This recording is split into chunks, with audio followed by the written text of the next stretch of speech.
Imagine seeing someone you know, your friend, your spouse, walking toward you, only to get a call from them saying they're miles away. You look up and the person is still there, but something is wrong. This is the chilling reality of the doppelganger.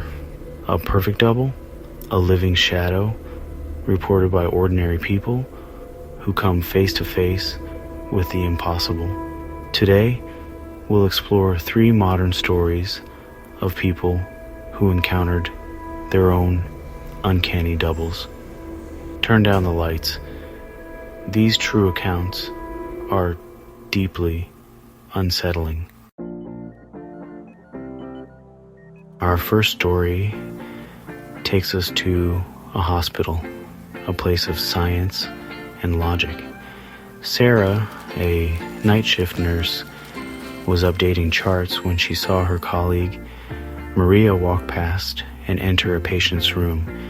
Minutes later, Maria appeared at the opposite end of the hall, holding 2 mugs of coffee. Sarah froze. She'd just seen Maria go into room 204. "I just saw you," Sarah stammered.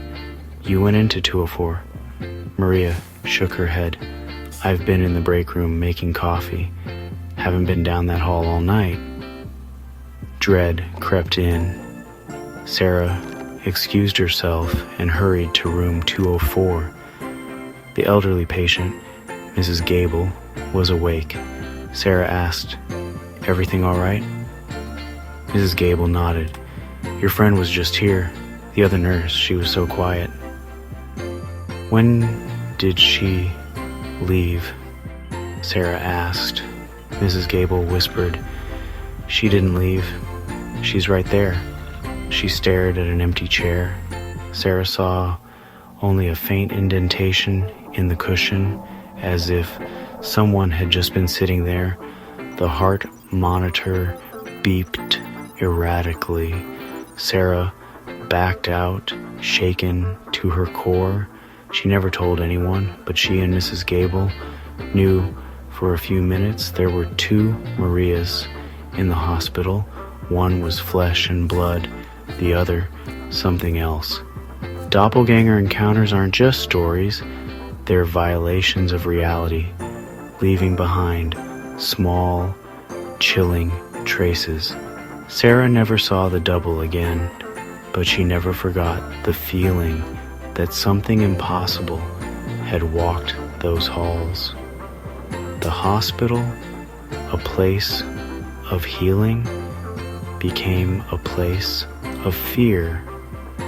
Sometimes the most terrifying things wear a familiar face, and sometimes they leave behind proof.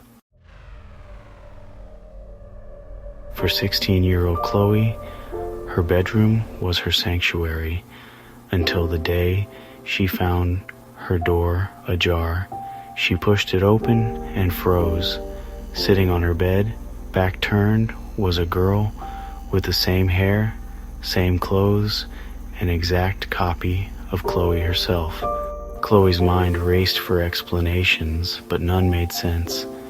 The figure sat perfectly still, facing the wall. Fear rooted Chloe in place. She blinked, and the double vanished.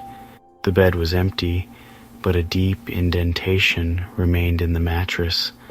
Chloe checked every corner. Nothing.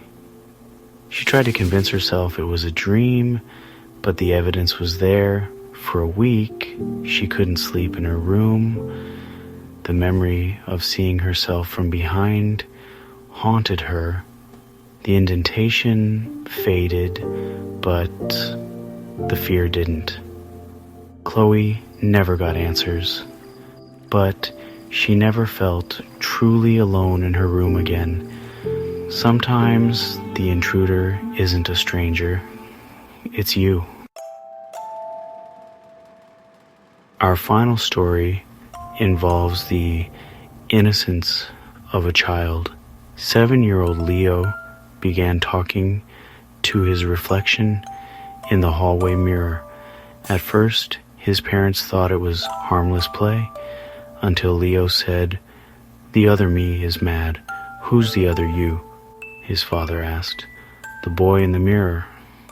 He looks like me, but his eyes are mean."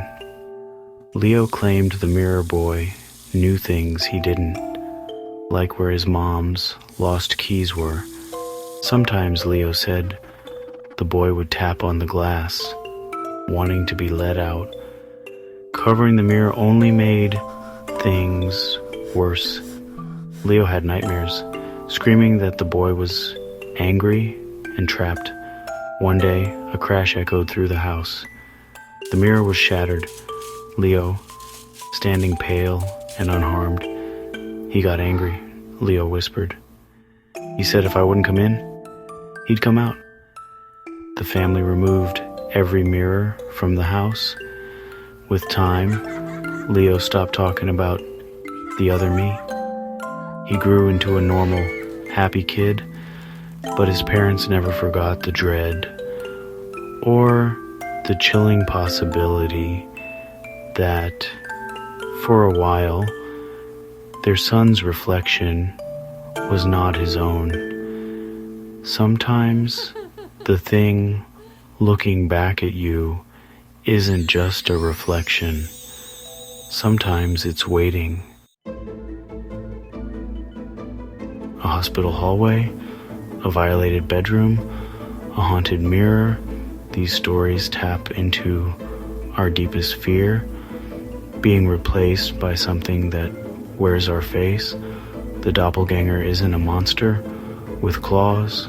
It's a monster that looks just like us. The terror lies in the details. A mattress indentation, a child's words, a reflection that isn't quite right. What would you do if you saw your double? How would you prove you're the real one? Sometimes the most frightening things are in the most familiar places. Have you ever seen someone who looked too much like you? Share your story in the comments. And don't forget to subscribe to Mystic Anomalies for more real horror from the edge of reality.